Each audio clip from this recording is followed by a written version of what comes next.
Hello! Ancy spicy വേൾഡിലേക്ക് എല്ലാവർക്കും സ്വാഗതം.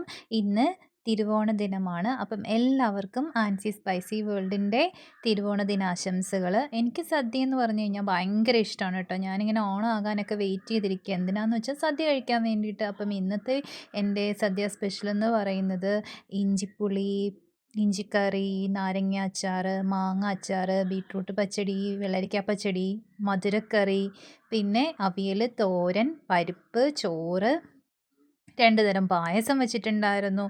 പിന്നെ പുളിശ്ശേരി വെച്ചിട്ടുണ്ടായിരുന്നു. പപ്പടം, പഴം, ചിപ്സ്, ഉപ്പേരി ഇത്രയൊക്കെ ഉണ്ടായിരുന്നു.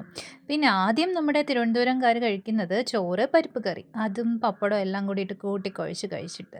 ദേ അടുത്ത് സാമ്പാർ എന്തായാലും വെച്ചിട്ടില്ല. നേരെ നമ്മുടെ അടപ്പായസത്തിലോട്ട് കടന്നു. അടപ്പായസം നല്ല പപ്പടവും പഴവും ഒക്കെ ഇങ്ങനെ കൂട്ടിക്കുഴച്ച് എന്തൊരു ടേസ്റ്റാണെന്നറിയോ? ഇങ്ങനെ നിങ്ങൾ ആരെങ്കിലുമൊക്കെ കഴിച്ചിട്ടുണ്ടാവും. പിന്നെ നെക്സ്റ്റ് എന്ന് പറയുന്നത് നമ്മുടെ പരിപ്പ് പായസമാണ്. കടലപ്പരിപ്പ് പായസം. അതും ഇതുപോലെ തന്നെ പപ്പടവും പഴവും ഒക്കെ ഇട്ടിങ്ങനെ കുഴച്ച് നന്നായിട്ട് കഴിക്കാം.